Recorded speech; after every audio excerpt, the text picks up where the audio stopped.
So let's go further back in time.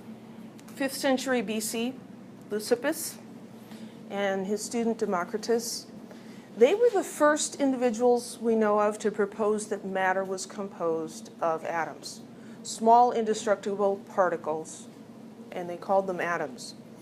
Democritus wrote, "Nothing exists except atoms and empty space. Everything else is opinion."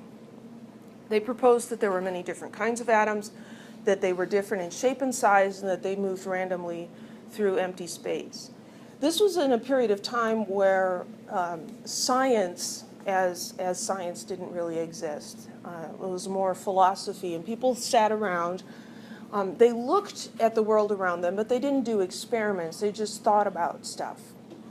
So Leucippus and Democritus had these ideas, but then some people that you probably have heard of, Plato and Aristotle, said, no, matter doesn't have any smallest part. It's infinitely divisible. You could keep cutting forever.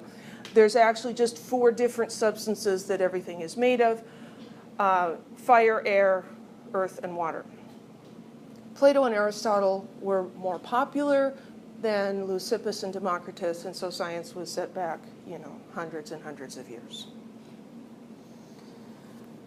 About 2,000 years. Because there was no experimental way to give weight to one idea versus the other. And so it ended up being a popularity contest. So the scientific approach to learning about the universe came later, and we've talked about what the scientific method is. And it wasn't until John Dalton came along. He was an English chemist.